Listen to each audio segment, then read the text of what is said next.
Olá, eu sou Isaac Firiscuolo. Eu sou Luiz Gustavo Pacete. E no episódio de hoje a gente vai falar com Enio Moura, da IBM. O assunto de hoje é imersão. Como a gente pega todas essas metodologias ágeis, todos esses conceitos que a gente falou durante a segunda temporada de ForMakers e aterriza para colocar pessoas para trabalhar em equipe.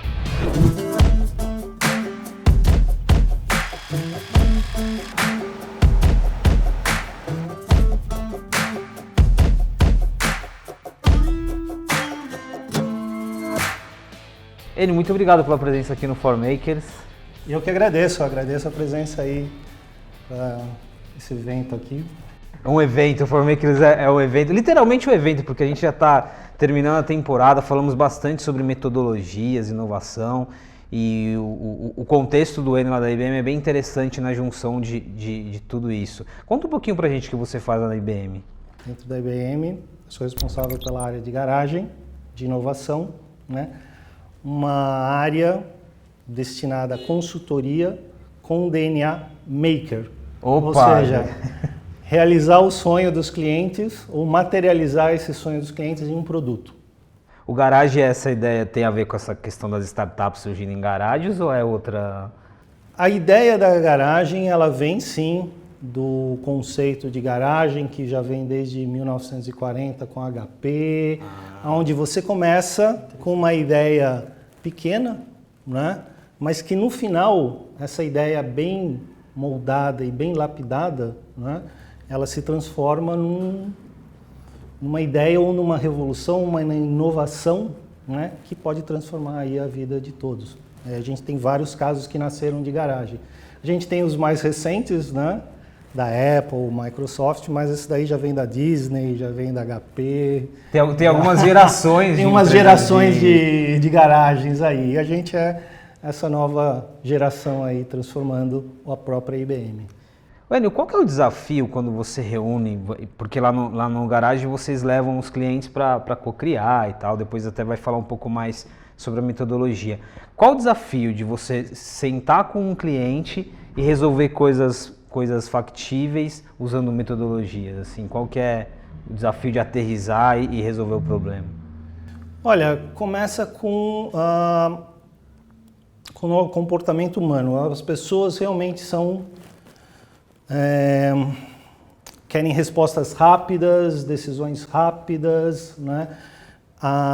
Tendem a achar que o problema é mais simples sem explorar ele com todos os detalhes, ou seja, o maior desafio é quase que cultural, né? De fazer os nossos clientes se acomodarem, assim, vamos fazer uma conversa estruturada que a gente consiga explorar todos os lados ali de uma solução para realmente conseguir fazer algo que transforme e que tenha um resultado final, né? Depois na implementação. Ou seja, comportamento ali dos clientes, né, sempre é um pouco difícil. É engraçado porque a gente acha que já vai falar de metodologias, de tecnologia, você vai logo na questão do comportamento, né? E qual que é a importância da imersão nesse processo de inovação e de criar?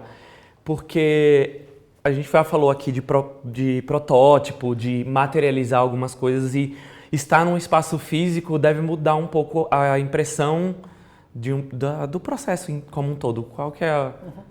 Você está num espaço físico destinado a uma conversa estruturada, porque a gente está falando aí de alguns métodos de ideação, né, para a gente chegar num produto final ou numa ideia de um produto.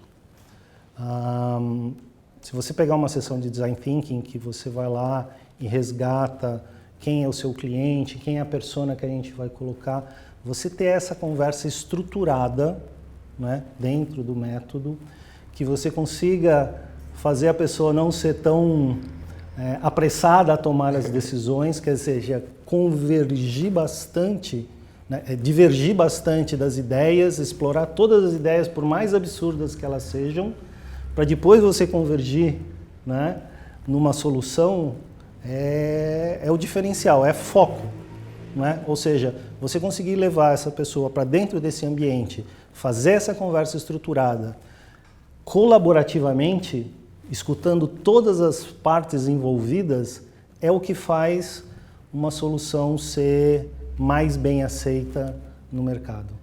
Agora eu entendo porque você falou de comportamento, porque imagina, você tira um cliente do dia a dia dele ali, de resultado e respostas, leva para um espaço, você tem as pessoas estão ali, mas estão pensando em várias outras coisas. As pessoas são ansiosas, né? E elas, poxa, mas eu já vi isso, eu já coloquei aqui, eu já tenho uma ideia, e são pertinentes. Tenho certeza que todas essas ideias são pertinentes e coloco, mas a gente sempre tem que ouvir uma seleção, ou seja, a divergência de ideias é que vai realmente chegar numa solução mais apropriada, né?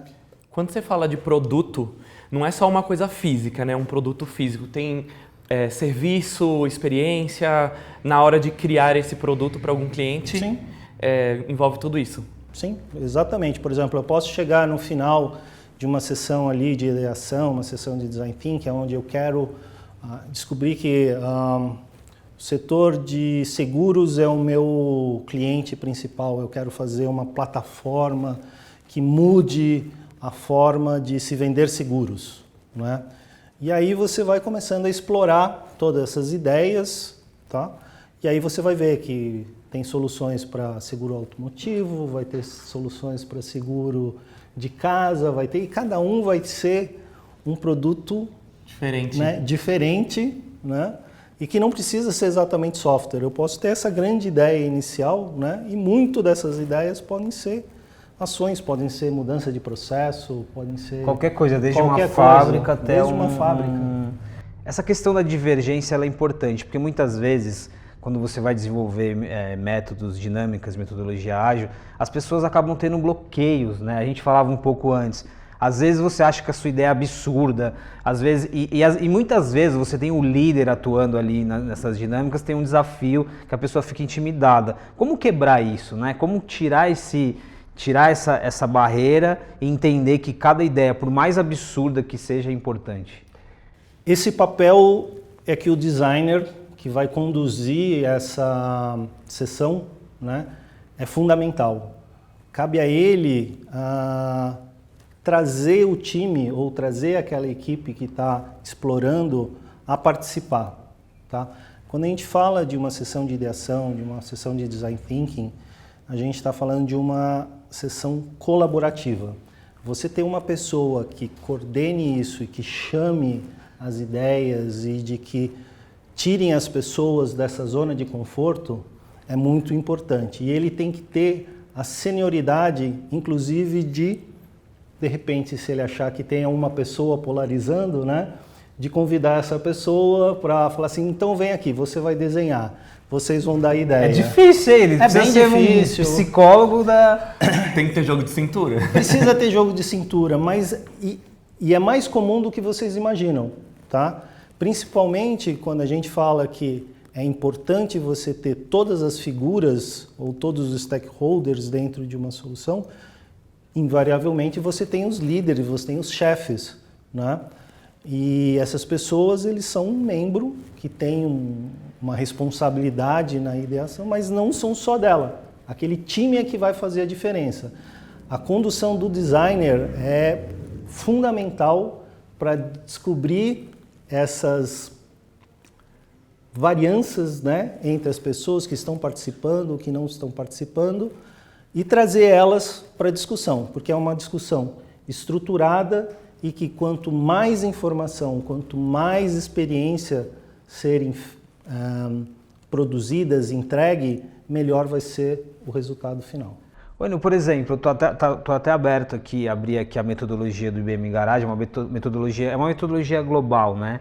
É uma metodologia de vários, porque tem IBM Garages em vários lugares do mundo. Mas como que você faz para customizar? Qual que é a sua margem de customização? Desde customização olhando para o que você precisa resolver para o cliente e mesmo customização para o Brasil, né? Problemas de empresas brasileiras. Qual a margem que você tem dentro desse método? Olha, o método é amplo e ele vai desde a ideação até na criação do produto. Lembrando que... De ponta a ponta. Ponta a ponta. É ótimo você ter excelentes ideias, projeções do futuro, mas é muito melhor você conseguir realizá-las, né? Então essa parte de realizar é parte do método da garagem, a gente ter grandes ideias e realizá-las. E nessa primeira parte de conversação ou de ideação, né, é uma conversa estruturada, ou seja, ela é 100% customizada. Como qualquer conversa estruturada, você vai perguntar, você vai escutar, você vai chamar o time para ter mais informações. Por isso que o papel do designer, principalmente nas sessões de design thinking, é fundamental, porque ele que dá o ritmo dessa conversa estruturada. Tem muita correção de rota. Por exemplo, a gente está desenvolvendo aqui uma dinâmica e essa metodologia não está funcionando. Isso acontece muito? Acontece muito, acontece muito. Quase do ser humano, né? Eu não gostei, eu acho que não é isso. É comum você ter, inclusive, discussões ideológicas sobre um tema, né?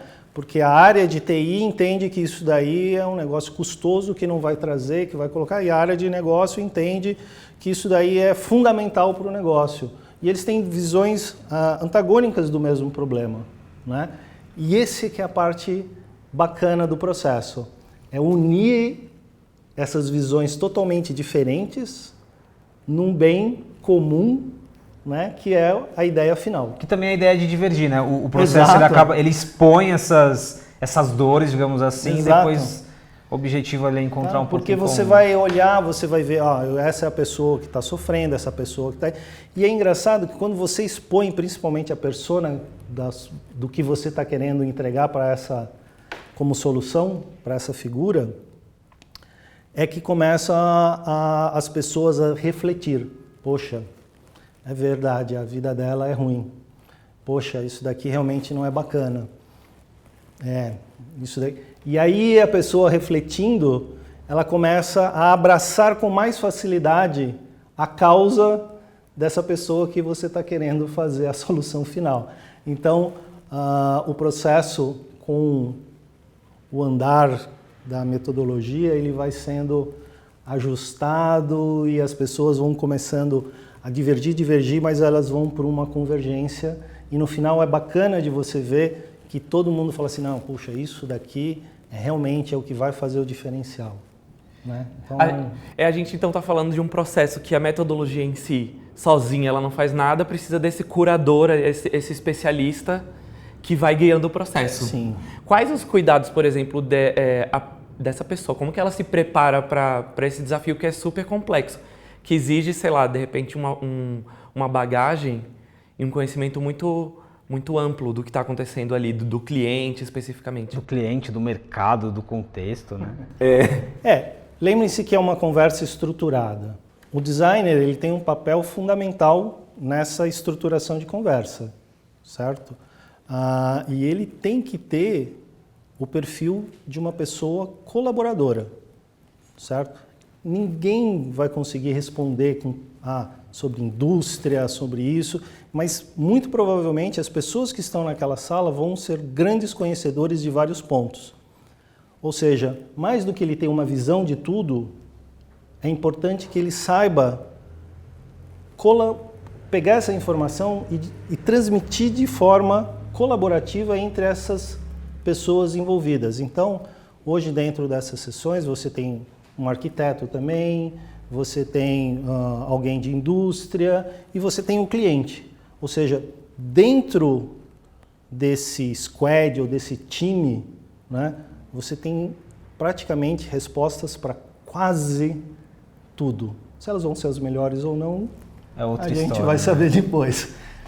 Tem uma questão importante aqui, obviamente, que para um cliente desenvolver um projeto com o IBM Garage é algo sofisticado e tal. E muita gente hoje tem a sua startup, tem a sua empresa e no dia a dia ele precisa tocar os processos de inovação. E eu queria trazer um pouco para isso, para quem hoje não tem essa possibilidade de ir para esse espaço, né, e olhando para iniciativas de empreendedorismo, qual que é o desafio de eu levar para a minha própria empresa essa mentalidade? Como que eu começo? Que metodologia que eu uso?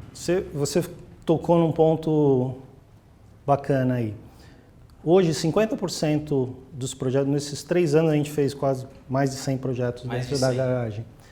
E 50% desses projetos foram com empresas médias e pequenas. várias startups trabalharam com a gente, certo? Várias startups que não tinham nem o produto começaram dentro da garagem. Ah, é aceleradora? Não. A gente foi lá e fez uma parceria, né, para trabalhar em cima de uma ideia.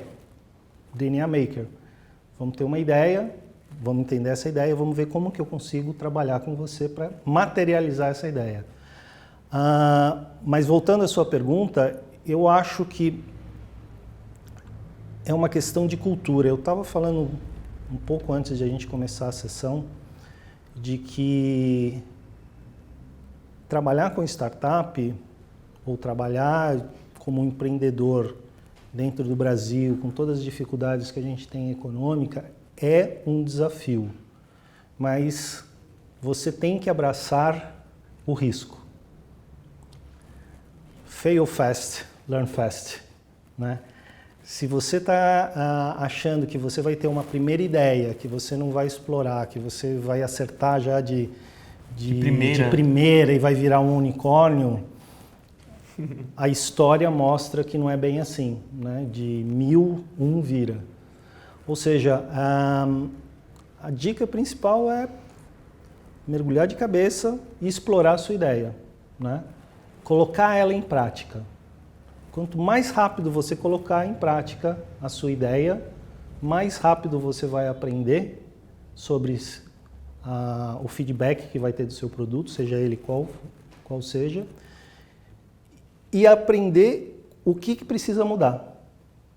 Ou seja, Fail Fast vem com um Learn Fast junto. E tem que estar muito... E tem que estar muito alinhado, porque senão é só fail. E a abertura fail. E a abertura para mudar depois o que você aprendeu ali. E isso é fundamental, porque é frustrante você chegar e falar assim, puxa, não funcionou exatamente como eu imaginava.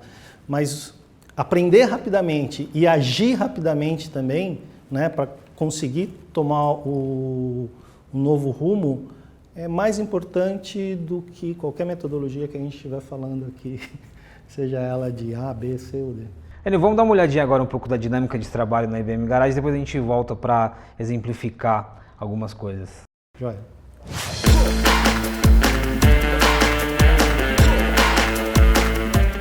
A gente está aqui hoje no escritório da IBM em São Paulo para conhecer e ver como que funciona a IBM Garage.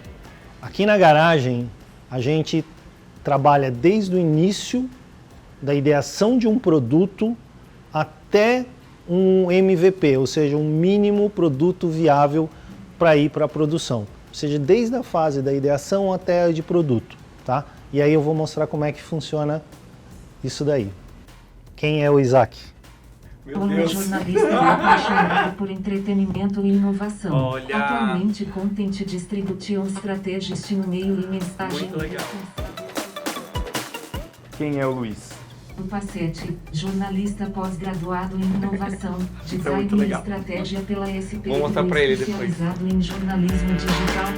Essa é uma área que a gente usa para ideação. Toda a parte de sessão de design thinking, né, a parte de criação de um produto a gente faz nessa área, tá? Então a gente pega a persona que a gente quer trabalhar, para quem que esse produto vai ser confeccionado, quais são as dores dessa pessoa hoje, o que a gente precisa fazer para realmente ter um produto que atenda a necessidade dessas pessoas, e aí em conjunto, né, a gente usa aqui para a gente explorar todas essas ideias dentro dessa metodologia de garagem. Aqui é uma área onde a gente explora soluções tecnológicas, ou seja, uma área onde os garagistas, né, vêm aqui junto com os clientes, desenvolve os nossos próximos jogos aqui para se extravasar, mas aonde a gente bola quais são as melhores tecnologias que vão atender aquela ideia que a gente pensou naquela etapa ali atrás, tá? Então, essa aqui é a área. Aqui é onde a gente realmente realiza a magia, onde a gente faz o desenvolvimento do produto, tá? Aqui está um time, o pessoal que aqui está trabalhando, e aqui a gente desenvolve o produto final, o MVP. Bom, a gente acompanhou um pouco da dinâmica da IBM Garage e um pouco antes você falou, Enio, sobre a questão da mentalidade maker, né? E como que vocês materializam isso lá? Assim, como é ser maker nesse ambiente de aplicar metodologias, de resolver problemas? É muito bacana você ter grandes ideias, falar das metodologias, de escolher as personas, dos post-its, de explorar toda essa fase, inclusive fazer os protótipos e desenhar uma solução, né? Mas a ideia da garagem, ela não para aí. Ela para é pegar isso daqui e realizar num MVP, ou seja, num produto mínimo viável, para que ele consiga ir para a produção e ser testado. Ou seja, quando eu falo por que a garagem é maker, porque a ideia nossa não é ficar somente na sessão de ideação, vamos explorar ideias. Essa parte é super importante e com certeza ela faz o sucesso, né, final do produto. Mas a nossa missão é tornar isso realidade, né, dentro da garagem. Ou seja, os projetos da garagem, elas começam com uma ideia, mas eles saem com produtos. E é a hora que você vai também para a rua para testar e sentir a verdade ali, né? Com certeza. Porque existe muita... quando a gente começa a fazer o mapa de empatia, analisar a persona, quando você vai protótipo e recebe o feedback, é comum você ver muita disparidade entre uma coisa e outra?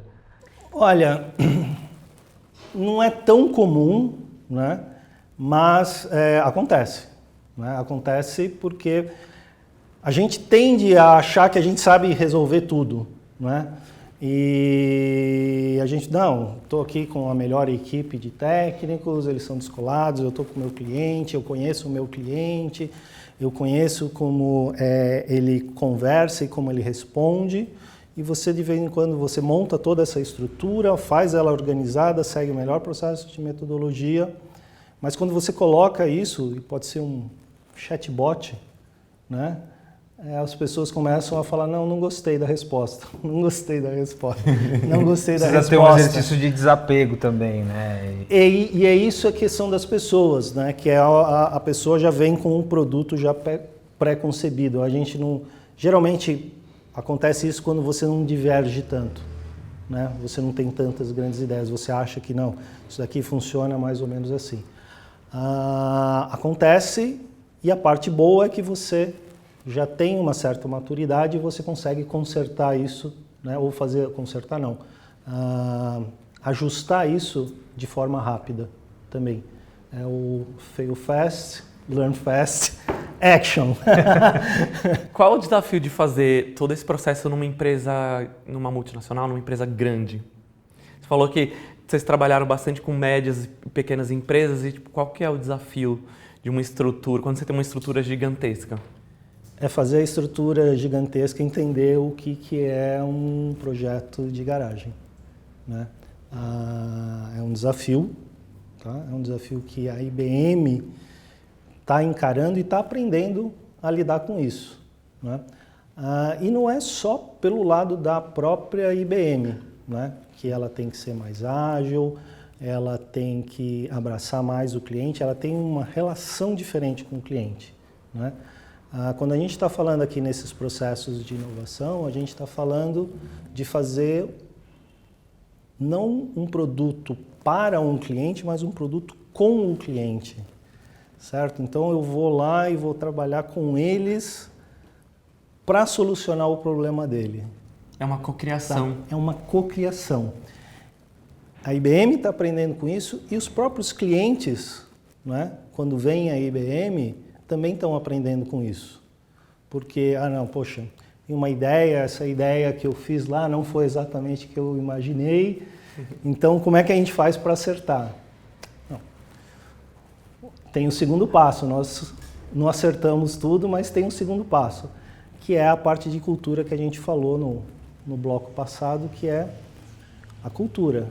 Você vai errar, né? Mas quando as pessoas erram, tem certo eu pensava que era mais, eu não queria, e faz parte, né? Desse processo. Quando a gente fala da cultura do erro e o exemplo que você deu de fail fast, sempre tem uma discussão, até pegando o gancho que o Isaac falou de grandes empresas, é diferente o Fail Fast para uma startup, para uma grande empresa? Isso é uma dúvida que aparece muito, assim, proporcionalmente os riscos envolvidos. Toda solução que você vai montar, qualquer solução, ela vai ter sempre 3 pontos, que é pessoas, tempo e dinheiro. Tá? Empresas pequenas, né, elas têm que ser extremamente ágeis. Por quê?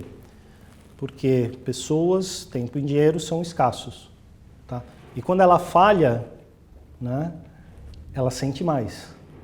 Certo? Ela é mais suscetível a isso. Empresas grandes entendem isso como uma forma, e hoje tem uma cultura até melhor de que, ok, eu estou fazendo isso porque eu vou alcançar algo maior lá na frente. Né?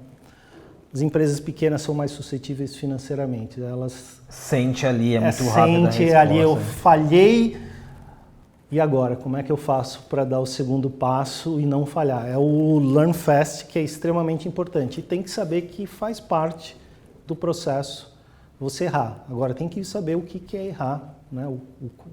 O que é aceitável de erro, o que não é aceitável de erro. Porque o próximo passo o aprendizado, então você tem que estar muito consciente do...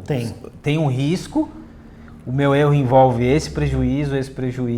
E a participação nos squads, nos entregáveis, dentro das sprints, nas validações do produto, é fundamental.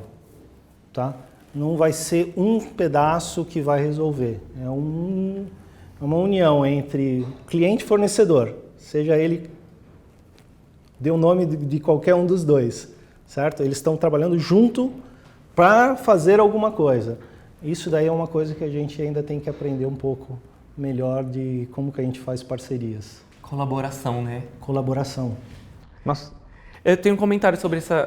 Então isso quer dizer que dentro de uma grande empresa você tem até um pouco mais de espaço para testar algumas coisas. É uma questão de maturidade, né? A gente sempre fala assim, não, as empresas, na questão da startup, não, ela tem um viés de inovação, ela tem um viés de ser disruptiva, certo? Mas também tem um viés financeiro, né? O balanço O balanço é grande. E o engraçado é que lá fora, se você pegar isso, né, o errar faz mais parte, né, do processo. Eu diria que é uma coisa ainda para a gente trabalhar mais aqui na América Latina, alguma coisa assim. Lá fora o pessoal erra mais e toca para frente. A gente sofre mais. Com certeza por causa de uma questão econômica e outras coisas. A jornada da segunda temporada do Formakers, a gente equilibrou muito as grandes empresas e as empresas digital first, né, que tem essa questão da agilidade. E ficou claro isso, assim, você sempre tem a discussão sobre, ok, eu me arrisco, mas o meu contexto é muito diferente do seu. Foi até bom para a gente equilibrar essas conversas. A gente está quase terminando e existe um momento hoje de muita euforia, né, de muito questionamento. E isso que é interessante, se você é uma startup, um empreendedor ou uma grande empresa, acho que está todo mundo na mesma página nesse aspecto, né? Isso que é interessante. Qual o desafio para que a gente não caia no modismo ou usar a metodologia só por usar a metodologia? Assim, o que tem que ter em mente para nunca perder o foco e acabar se perdendo no meio de tantas buzzwords, de tantas transformações? Eu acho que o foco é no produto e para quem que esse produto vai ser feito. Tá? Quando você tem isso claro, né, que eu vou resolver o caso dessa persona, tá?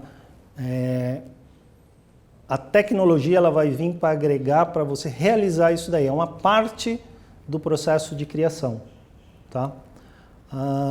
E a metodologia é aquela que melhor se aplica. Tá? Você ter hoje uma conversa de ideação, ou de algumas palavras, buzzwords mais antigas, né, como think tank, brainstorm, onde você não usa um método estruturado, você corre um risco de ficar gastando muito tempo sem chegar a um resultado final.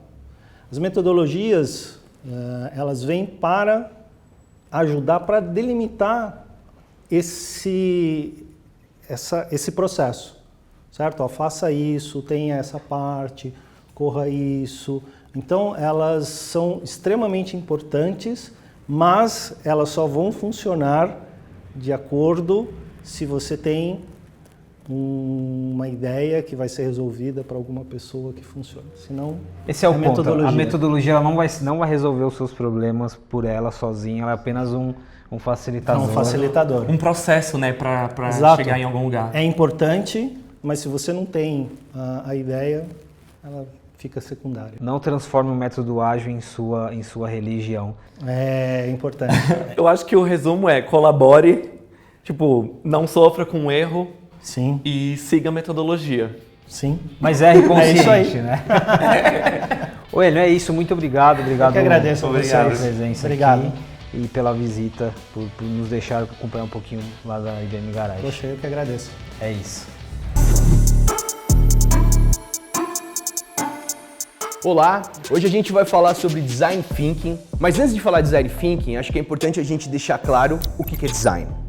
Design é um falso cognato, assim como realize não é realizar, design não é desenhar, design é projetar. E essa faculdade é sobre isso que engloba essa palavra Design Thinking. O Design Thinking, ele tomou uma proporção muito grande agora, em 2008, onde a gente começou a ver ali com a crise que aquela forma cartesiana, newtoniana, não funcionava tão direito para todo tipo de coisa. Lógico, isso vem antes, lá na década de 70, movimento hippie, movimento humanista, ou seja, o Design Thinking foi completamente orientado na necessidade das pessoas. E é a partir daí que as coisas começaram a se desenvolver. Para a gente fazer um bom Design Thinking, eu gosto de falar de 4 pontos. O primeiro, sem dúvida alguma, tempo para pesquisa. Se você não tiver tempo para pesquisar, óbvio, você não vai ter tempo para poder fazer alguma coisa legal. Você precisa pesquisar, mergulhar no problema, ir a fundo para tentar entender o que é isso. O segundo é que a média das pessoas que participam do Design Thinking está intimamente refletida no resultado do Design Thinking. Ou seja, se tem bastante gente júnior, em tese, vai ser júnior. Se tem muita gente sênior, em tese, vai ser sênior. Só que aí você também tem uma grande figura que consegue desequilibrar, que é o facilitador do Design Thinking. Esse cara sabe algumas metodologias, algumas formas de fazer as coisas que pode melhorar ainda mais o resultado do Design Thinking. Ainda mais quando o Design Thinking não é focado só na pesquisa, mas sim no fazer, mas sim no propor, no aterrissar e materializar aquilo que foi pesquisado e pensado durante o Design Thinking. E último e não menos importante, o ambiente. Ninguém consegue ser criativo, ninguém consegue pensar nas necessidades reais das pessoas estando dentro de uma jaula, estando dentro de uma sala escura. Um ambiente aberto, com bastante verde, com bastante sol, é sempre muito importante para que o resultado do Design Thinking seja melhor. Valeu! Pessoal, a gente termina aqui mais uma temporada de ForMakers, uma temporada com muitos assuntos, né? Muita informação. A gente passou por temas como mentoria, até squads, design thinking, 300 metodologias de inovação. Então, dá para pegar esses episódios, rever e utilizar no seu dia a dia. Compartilha, discuta, usa como ferramenta, porque esse foi o objetivo do ForMakers. E é isso, compartilha o nosso conteúdo. Obrigado. Feliz Natal, ótimo 2020 para todos nós.